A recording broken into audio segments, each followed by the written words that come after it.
آج ہم ایک عبرتناک تاریخی واقعے پر نظر ڈالیں گے۔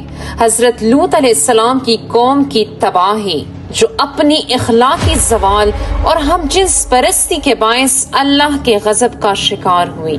لیکن کیا ہمارے معاشرے میں بھی ایسی بے ادبی جنم لے رہی ہے؟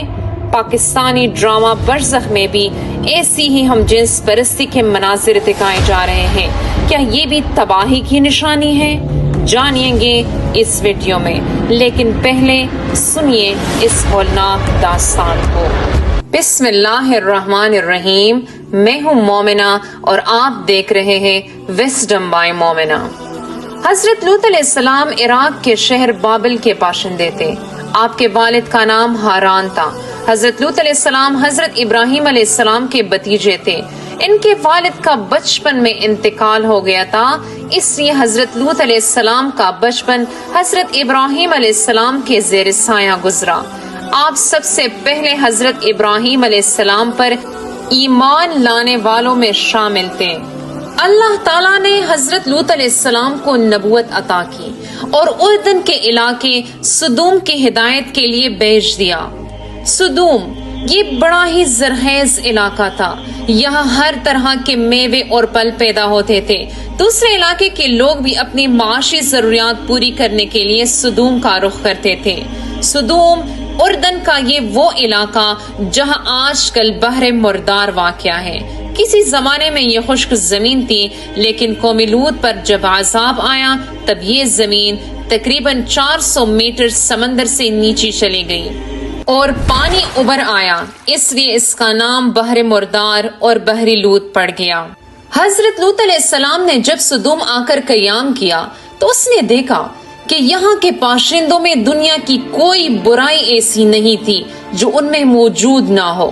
سرکشی، بد اخلاقی، اس کے علاوہ یہ قوم ایک ایسے خبیث عمل یعنی اپنی نفسیاتی خواہشات کو پورا کرنے کے لیے وہ عورتوں کے بجائے لڑکوں کے ساتھ جنسی تعلق رکھتے تھے۔ دنیا کی تاریخ میں اس کی مثال نہیں ملتی۔ یہی وہ بدبخت قوم تھی جس نے اس ناپاک عمل کو ایجاد کیا۔ اس عمل کا نام لواطت یعنی ہم جنس پرستی مشہور ہے۔ ہر طبقے کے لوگ، ہر گھر کے لوگ اس گناہ میں مبتلا تھے۔ بڑے محفلوں میں گناہ کے یہ کام کرتے تھے اور اس پر خوش ہوتے تھے، یہاں تک کہ مسافروں تک کو بھی نہیں چھوڑتے تھے۔ اور اس سے بھی زیادہ خباثت اور بے حیائی یہ تھی کہ وہ اپنی اس بدکاری کو عیب نہیں سمجھتے تھے اور سب کے سامنے اس پر فخر کرتے تھے۔ ان حالات میں حضرت لوط علیہ السلام نے ان کو ان کی بے حیائی اور فحاشی پر ملامت کی اور پاکیزگی کی زندگی کی طرف دعوت دی۔ گزشتہ اقوام کے واقعات سنا کر عبرت دلائیں، لیکن ان بدبختوں پر اثر نہ ہوا اور الٹا کہنے لگے کہ اس لوط اور اس کے خاندان کو اپنے شہر سے نکال دو۔ یہ خود کو بڑے پاک سمجھتے ہیں اور پتھروں سے مارنے کی دھمکی بھی دی۔ ایک دن حضرت لوط علیہ السلام نے بڑی محفل میں ان کو نصیحت کی کہ تم عورتوں کے بجائے مردوں سے کیوں اپنی نفسانی خواہشات پورے کرتے ہو؟ بڑی محفلوں اور مجلسوں میں یہ کام سرعام کر کے اس پر شرمندہ ہونے کے بجائے اس کا ذکر کر کے فخر کرتے ہو۔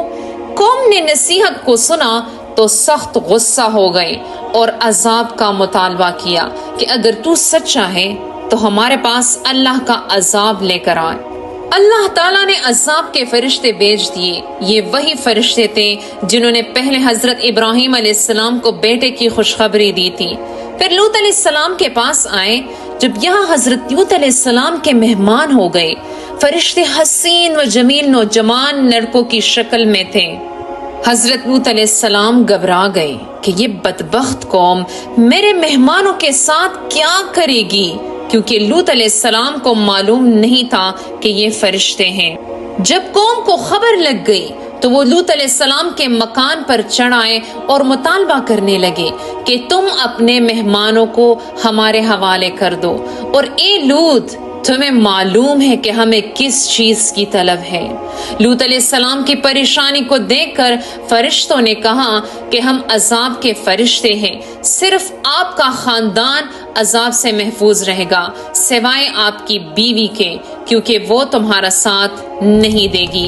اور آخر کار عذاب الہی کا وقت آ گیا، رات ہوئی تو ملائکہ کہنے پر حضرت لوط علیہ السلام اپنے خاندان سمیت سدوم سے رخصت ہو گئے اور ان کی بیوی راستے سے ہی واپس لوٹ گئی۔ رات کو اول ایک چیخ نے اہل سدوم کو تہ و بالا کر دیا، اور پھر جبرائیل امین نے اس پوری بستی کو آسمان کی بلندیوں تک لے جا کر الٹا پٹخ دیا۔ اوپر سے اللہ تعالیٰ نے ان پر پتھروں کی بارش کی۔ اللہ نے اس قوم کا نام و نشان مٹا دیا۔ اس لیے لواطت یعنی ہم جنس پرستی کو اسلام جیسے پاک مذہب نے حرام قرار دیا ہے، اور اس کی سزا یہ ہے کہ اس گناہ کا ارتکاب کرنے والوں کو اونچے پہاڑ سے گرا دیا جائے اور اوپر سے پتھر پھینکے جائیں تاکہ کوئی خون بھی نہ دیکھے۔ اور یہی حال اللہ تعالیٰ نے لوط علیہ السلام کی قوم کا بھی کیا تھا۔ آخری بات، پاکستانی ڈرامہ برزخ میں بھی وہی فحاشی اور بے حیائی دکھائی جا رہی ہے جو حضرت لوط علیہ السلام کی قوم کے زوال کی ایک بڑی وجہ تھی۔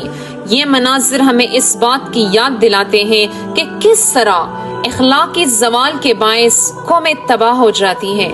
اگر ہم نے اس پر توجہ نہ دی اور ان غلط راستوں پر چلتے رہے تو ہمارے لیے بھی تباہی کے آثار ہو سکتے ہیں، جیسے کہ حضرت لوط علیہ السلام کی قوم کے ساتھ ہوا۔